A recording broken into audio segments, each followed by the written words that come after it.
Capítulo 234. Comentario de 3 episodios sobre la conversión de María de Magdala. Dice Jesús: Desde el mes de enero, desde que te di a ver la cena en casa de Simón el fariseo, tú y quien te guía, habéis deseado saber más de María de Magdala. ¿Y cuáles palabras me dirigió? 7 meses después, os desvelo estas páginas del pasado para satisfacción vuestra y para dar una norma a los que deben saberse plegar hacia estas leprosas del alma y para brindar a estas infelices que se ahogan en su sepulcro de vicios una voz que quiere invitarlas a salir de él. Dios es bueno, con todos es bueno. No mide con medidas humanas, no hace diferencias entre pecado y pecado mortal. El pecado, cualquiera que sea, lo entristece. El arrepentimiento lo alegra y le dispone a conceder solícito el perdón. La resistencia a la gracia lo pone inexorablemente severo, porque la justicia no puede perdonar al impenitente que muere siéndolo, a pesar de todas las ayudas que tuvo para convertirse. Pero causa primera de las conversiones no maduradas, si no en la mitad de los casos, al menos en 4 décimos, es la falta de dedicación de los que están designados para esta misión de convertir un malentendido y falso celo, que no es sino cortina que cubre un real egoísmo y orgullo, en virtud de lo cual se quedan tranquilos en su propio refugio y no descienden al lodo para arrancar de él un corazón. Yo soy puro y digno de respeto, y no voy a la porquería ni a donde se me pueda faltar al respeto. Quien se expresa en estos términos no ha leído la parte del Evangelio donde se dice que el Hijo de Dios fue a convertir a publicanos y meretrices, además de los justos que solo estaban en el ámbito de la ley antigua. ¿No piensa que el orgullo es impureza de mente y que la anticaridad es impureza del corazón? ¿Qué sufrirás humillación? Yo la sufrí primero, y más que tú, y era el Hijo de Dios. ¿Que tendrás que arrastrar tus vestiduras por la inmundicia? ¿Y no toqué yo acaso con mis manos esta inmundicia para ponerla en pie y decirle, anda por este nuevo camino? ¿No recordáis lo que dije a vuestros primeros predecesores? En cualquier ciudad o pueblo en que entréis, informaos acerca de quién hay merecedor de vuestra presencia y quedaos en su casa. Esto lo dije para evitar la murmuración del mundo. Del mundo, con demasiada facilidad, ve el mal en todas las cosas. Pero añadí, cuando entréis en las casas, casas, dije, no casa, saludadlas diciendo, paz a esta casa. Si la casa es digna de recibirla, la paz descenderá sobre ella. Si no, volverá con ustedes. Esto lo dije para enseñaros que, a falta de prueba segura de impenitencia, debéis tener para con todos un mismo corazón. Y completé la enseñanza diciendo, y si alguno no os recibe y no escucha vuestras palabras, al salir de esas casas o ciudades, sacudid el polvo que se os haya quedado pegado a las suelas y la fornicación de los pecadores que queramos ayudar a salir del fango. Para los buenos, para aquellos a quienes la bondad constantemente amada hace semejantes a un cubo de cristal liso. No es sino polvo, que basta sacudirlo o soplar para que vuele sin dejar lesión. Sed verdaderamente buenos, formad un bloque único con la bondad eterna en el centro, y ningún género de corrupción podrá subir a mancharos más arriba de las suelas que apoyan en la tierra. Tan alta está el alma del bueno y del que forma por entero una cosa con Dios. El alma está en el cielo. Ahí no llega ni el polvo ni el fango, ni siquiera si lo lanzan con odio contra el espíritu del apóstol. Puede afectar a vuestra carne, es decir, heriros material y moralmente, persiguiéndoos porque el mal odia al bien, u ofendiéndoos. ¿Y qué? ¿No me ofendieron a mí? ¿No fui herido? Pero aquellos golpes y aquellas palabras indecentes incidieron en mi espíritu. ¿Lo turbaron? No. Resbalaron sin penetrar, como esputo en un espejo o piedra lanzada contra la jugosa pulpa de un fruto, o penetraron solo superficialmente, sin herir el germen de la semilla que estaba encerrado en el hueso, es más, favoreciendo su germinación, porque es más fácil surgir de una masa hendida que no de una íntegra. Muriendo, el trigo germina y el apóstol produce, muriendo a veces materialmente, casi muriendo a diario, en sentido metafórico, porque el yo humano resulta solo fragmentado. Pues bien, no es muerte sino vida. Triunfa el espíritu sobre la muerte de la humanidad. Había venido a mí, María Magdalena, por un simple capricho de la mujer ociosa que no sabe cómo llenar sus horas de ocio. Pues bien, en sus oídos embotados de falsas lisonjas de quien con himnos a la carnalidad la mecía para tenerla esclavizada sonó la voz límpida y severa de la verdad que no tiene miedo a las burlas e a incomprensiones, y expresa sus palabras mirando a Dios, y cual coro de campanas tocando a fiesta, fundiéndose en la palabra las voces habituadas a cantar en el cielo, y en el azul libre del aire, propagándose por valles y colinas y llanuras y lagos, para recordar las glorias y las delicias del Señor. ¿Recordáis el doble festivo que en los tiempos de paz tanto alegraba el día dedicado al Señor? La campana mayor daba con el badajo sonoro el primer toque en el nombre de la ley divina. Decía, hablo en nombre de Dios, juez y rey. Y luego las campanas menores, con sus arpegios, que es bueno y misericordioso y paciente, para terminar. Luego la campana más argentina con voz de ángel diciendo, y su caridad mueve al perdón y a la compasión para enseñarnos que el perdón es más útil que el rencor y la compasión más que la implacabilidad. Venid a aquel que perdona y tened fe en él, que es compasivo. También yo, tras haber recordado la ley, pisoteada por la pecadora, he hecho cantar la esperanza del perdón. Como sérica cinta de verde y azul, la he agitado entre las tonalidades negras, para que ahí introdujera sus consoladoras palabras. Oh, el perdón es rocío para la quemazón que siente la persona culpable. El rocío no es como el granizo, que asetea y golpea y rebota y se aleja, sin penetrar, y destruye la seda. Pero luego ésta bebe su frescor y se sacia. El rocío se posa junto a las raíces encima de la gleba abrasada y penetra aún más.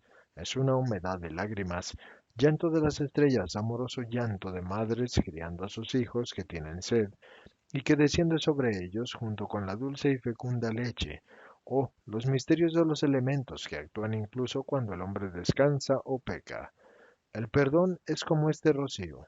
Aporta no solo la limpieza, sino también sabias vitales, extraídas no de los elementos, sino de las moradas divinas.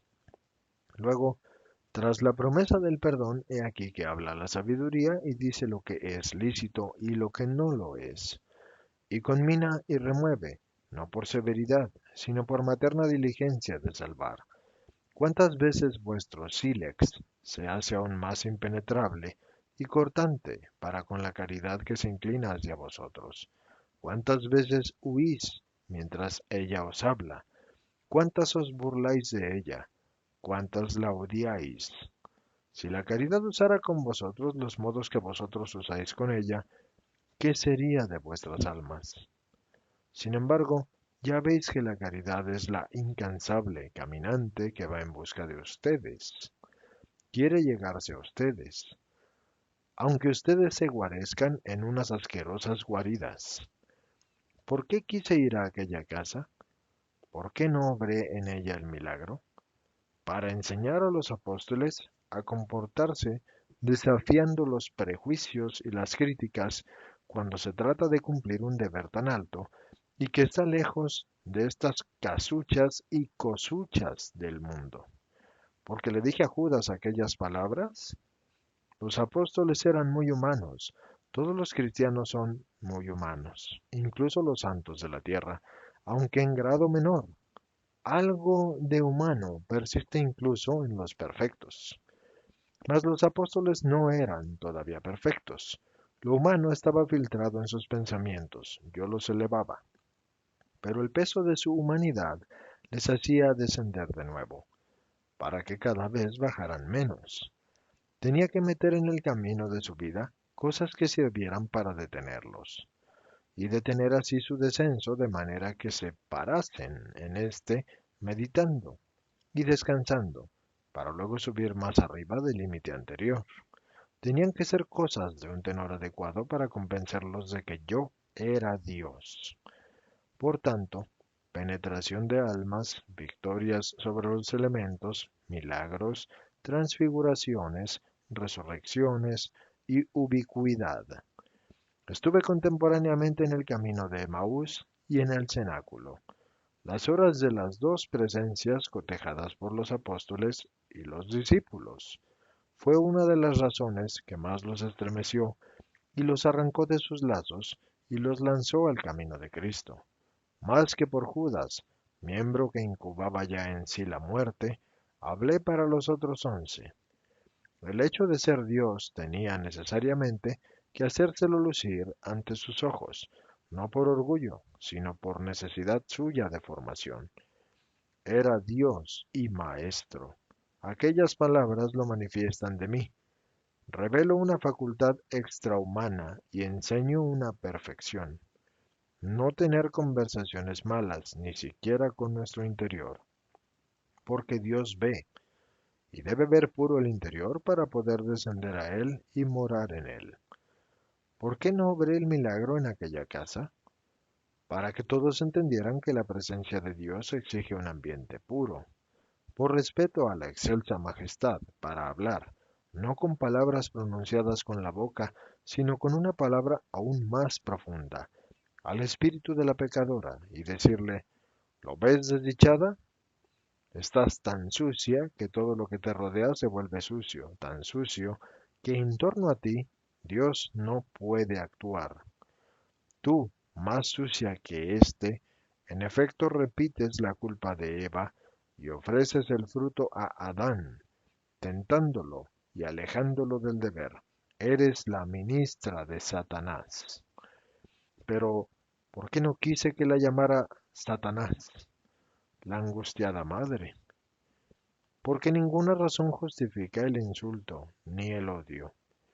Lo primero que se necesita para tener a Dios con nosotros, la primera condición es no tener rencor y saber perdonar. Lo segundo que se necesita es saber reconocer la propia culpabilidad o de quien es nuestro, no ver solo las culpas de los demás. La tercera cosa necesaria es saber conservarnos por justicias del Eterno, agradecidos y fieles después de haber recibido una gracia. Quienes tras haber recibido una gracia son peores que los perros y no se acuerdan de su benefactor, mientras que el animal, si se acuerda, son unos desdichados. No dije ni una palabra a la Magdalena y la miré un instante como si se tratara de una estatua y luego la dejé y volví a los vivos que quería salvar. A ella, materia muerta como un mármol esculpido, y más aún la circundé de indiferencia aparente. En realidad no dije una palabra, no hice nada, que no tuviera como principal objetivo esa pobre alma suya que quería redimir. La última palabra, yo no insulto, no insultes tú. Limítate a orar por los pecadores, como guirnalda de flores que se completa. Se fundió con la primera, la que dije en el monte. El perdón es más útil que el rencor. Ser compasivos, más que ser implacables. Las dos frases envolvieron a la pobre infeliz en un círculo aterciopelado y fresco y perfumado de bondad, y le hicieron sentir cuán distinto de la feroz esclavitud de Satanás es el amoroso servicio a Dios. y lo suave que es el perfume celeste respecto al hedor de la culpa, y cuánto sosiega sentirse uno amado santamente respecto a ser poseído satánicamente. Observad cómo el deseo del Señor es comedido y no exige conversiones fulminantes. No pretende de un corazón lo absoluto. Sabe esperar, sabe conformarse. Se conformó con lo que le pudo dar la turbada madre mientras esperaba que la extraviada encontrara de nuevo el camino, la loca, la razón. No le pregunté sino, ¿eres capaz de perdonar? ¿Cuántas otras cosas habría podido pedirle para hacerla digna del milagro si hubiera juzgado con patrón humano? Pero yo mido divinamente vuestras fuerzas. Para aquella pobre madre exasperada ya era mucho el que fuera capaz de perdonar. En aquella hora solo le pedí eso. Después, cuando le restituí a su hijo, le dije, sé santa y santifica tu casa. Pero en medio del espasmo estremecedor, no le pedí sino el perdón para la culpable. No se debe exigir todo de quien poco antes ha estado en la nada de las tinieblas. Aquella madre luego iba a salir a la luz total, y con ella la esposa y los hijos, pero en ese momento lo que hacía falta era portar a sus ojos ciegos del llanto el primer crepúsculo de la luz, el perdón, alba del día de Dios. De los presentes, uno solo, y no cuento a Judas, me refiero a los de la ciudad que estaban presentes en ese lugar, y no me refiero a mis discípulos. No iba a alcanzar la luz. Estas derrotas van unidas a las victorias del apostolado. Siempre hay alguno por quien el apóstol se esfuerza en vano. Pero no se debe perder el vigor por estas derrotas. El apóstol no debe pretender conseguir todo. Contra él se alzan fuerzas adversas de muchos nombres, las cuales, como tentáculos de pulpos gigantes, atrapan otra vez la misma víctima que el apóstol les había arrebatado. De todas formas, el mérito del apóstol permanece. Pobre apóstol el que dice, no voy a ese lugar porque sé que no voy a poder convertir. Es un apóstol de muy escaso valor. Es necesario ir a ese lugar, aunque se vaya a salvar solo 1 de 1000. Su jornada apostólica será fructuosa, tanto por ese uno como por 1000, porque él ha hecho todo lo que podía hacer. Y Dios premia eso. Además, se debe pensar que puede intervenir Dios en los casos en que el apóstol no puede convertir porque la persona esté demasiado en las arpas de Satanás y las fuerzas del apóstol sean inferiores a las que se necesitan. Y si es así, ¿quién es superior a Dios? Otra cosa que el apóstol debe necesariamente practicar es el amor, amor visible, no solo el secreto amor del corazón de los hermanos. Sería suficiente para los hermanos buenos, pero el apóstol es un obrero de Dios y no debe limitarse a orar, debe actuar. Actúe con amor grande. El rigor paraliza el trabajo del apóstol y el movimiento de las almas hacia la luz. No rigor, sino amor. El amor es ese indumento de amaillanto que le hace a uno inalterable y frente a la mordedura de las llamaradas de las malas pasiones. El amor es la saturación de las esencias que perseveran de que la podredumbre humano-satánica pueda entrar en vosotros. Para conquistar a un alma es necesario saber amar. Para conquistar a un alma es necesario conducirla a que ame el bien y repudie esos pobres amores pecaminosos. Yo quería el alma de María, igual que para ti, pequeño Juan. No me limité a hablar desde mi cátedra de maestro y bajé a buscarla en los caminos del pecado. La seguí, la perseguí con mi amor. Oh, dulce perseguir, yo, pureza entre donde estaba ella, que es impureza. No temí el escándalo, ni en mí ni en los demás. El escándalo en mí no podía entrar, porque yo era la misericordia, y ésta llora por las culpas, pero no se escandaliza de ellas. Desventurado aquel pastor que se escandalice y tras esta barrera se atrinchere para abandonar a un alma. ¿No sabéis que las almas resurgen más fácilmente que los cuerpos y que la palabra piadosa y amorosa que dice, hermana, por tu bien álzate, obra a menudo el milagro? Tampoco temía el escándalo en los demás. Ante la mirada de Dios lo que hacía estaba justificado. La mirada de los buenos lo comprendía. La mirada maligna, donde fermenta la malicia que emana de entrañas corrompidas, no tiene valor. Encuentra culpas hasta en Dios. Solo ve la perfección dentro de sí misma, y por eso no hacía caso de ella. Las tres frases de la salvación de un alma son: ser integrísimos. Esto es para poder hablar sin temor a que nos hagan callarnos, hablar a toda una multitud de forma que nuestra apostólica palabra dirigida a las turbas que se aglomeran en torno a la mística barca vaya en círculos de ola cada vez más lejos hasta la orilla cenagosa, donde están echados los que viven inertes sobre el barro sin preocuparse de conocer la verdad. Este es el primer trabajo para romper la costra del duro terruño y prepararlo para la semilla. Es el trabajo más severo, tanto para quien lo hace como para quien lo recibe, porque la palabra debe, cual penetrante reja de arado, herir para abrir. En verdad os digo que el corazón del apóstol bueno se hiere y sangra por el dolor que le supone tener que herir para abrir. Mas también este dolor es fecundo. Con la sangre y el llanto del apóstol se hace fértil el terruño agreste. Segunda cualidad: trabajar incluso donde otro, menos conquistado por su misión, huiría. Quebrantarse en el esfuerzo de arrancar la cizaña, esteba y espinas para poner al desnudo el terreno arado y que resplandezca sobre él como el sol el poder de Dios y su bondad. Al mismo tiempo, con maneras de juez y de médico, ser severo y no obstante compasivo, firme en un periodo de espera para dar tiempo a las almas de superar la crisis, meditar y decidir.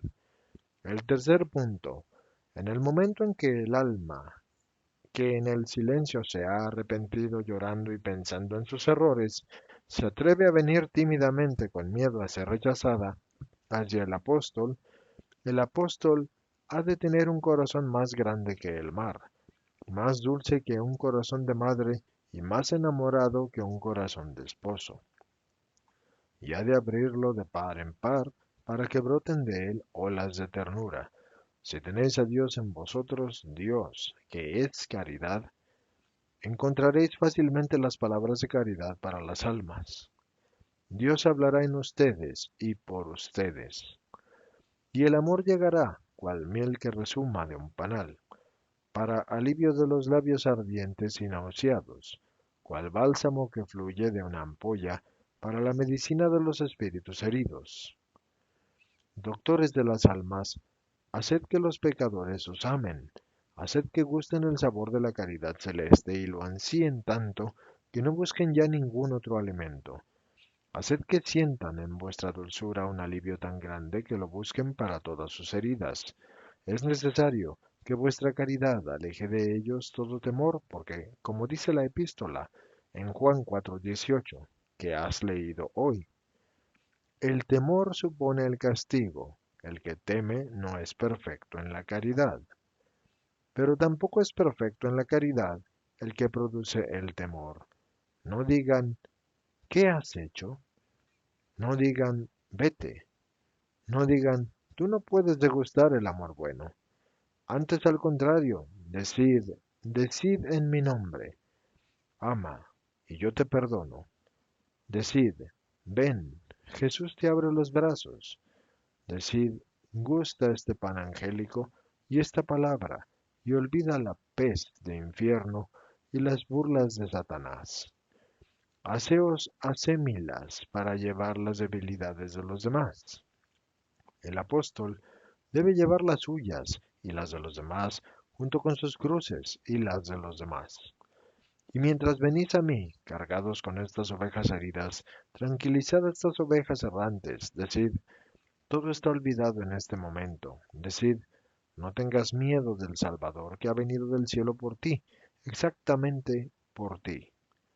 Yo solo soy el puente para llevarte a Él, que te está esperando al otro lado del arroyo de la absolución penitencial, para conducirte a sus pastos santos, cuyos comienzos están aquí, en la tierra, pero que luego prosiguen con belleza eterna, que alimenta y embeleza en los cielos. Este es el comentario a vosotras, ovejas fieles al pastor bueno. Poco os toca, pero sí, para ti, pequeña esposa, significará un aumento de confianza para el Padre, y el Padre será aún más luz en su luz de juez, y para muchos actuará, no como un aguijón para ir al bien, sino como el rocío de que he hablado, que penetra y nutre, y da nuevo vigor a las flores lacias. Levantad la cabeza, el cielo está arriba.